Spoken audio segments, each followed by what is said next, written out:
Hi friends. నేనైతే కొత్తగా YouTube channel పెట్టే వాళ్ళకైతే చెప్తున్నాను ఫ్రెండ్స్. ఎవరైనా గానీ కొత్తగా యూట్యూబ్ ఛానల్ పెట్టే వాళ్ళైతే ఇదైతేనా కోర్స్ అయితే తీసుకోండి. కోర్స్ అంటే మీరు డబ్బులు పెట్టి పెట్టాల్సిన అవసరం లేదు. యూట్యూబ్‌లోకి వెళ్ళి సెర్చ్‌లో కొట్టి ఈ కోర్స్ అని చెప్తే ఖచ్చితంగా ఈ పెద్ద పెద్ద యూట్యూబ్ వాళ్ళు అయితేనా ఖచ్చితంగా కోర్స్ గురించి వీడియోలు అప్‌లోడ్ చేసి ఉన్నారు. వాళ్ళు ఆ వీడియోలు చూసి అయితే మీరు యూట్యూబ్‌లో ఎలా వీడియోలు అప్‌లోడ్ చేయాలనేదైతే తెలుసుకుంటారనమాట. నాకు తెలిసి అయితేనే యూట్యూబ్‌లో కొత్తగా పెట్టేవాళ్ళైతే ఒకటి చేయండి. ఏంటంటేనే యూట్యూబ్ ఛానల్ మళ్ళీ కొత్తగా క్రియేట్ అయితే చేసుకోండి.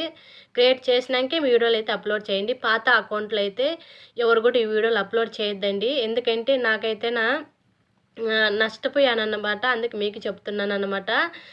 కొత్తగా మనం యూట్యూబ్ ఛానల్ క్రియేట్ చేసుకొని వీడియోలు అప్‌లోడ్ చేస్తే మనము ఖచ్చితంగా యూట్యూబ్‌లో సక్సెస్ అవుతామన్నమాట. ఎందుకంటే ఇది కూడా కొత్త వాళ్ళకు నేను కూడా కొత్తను కాబట్టి మీరు కూడా ఇలా చేయండి అని చెప్పి నేను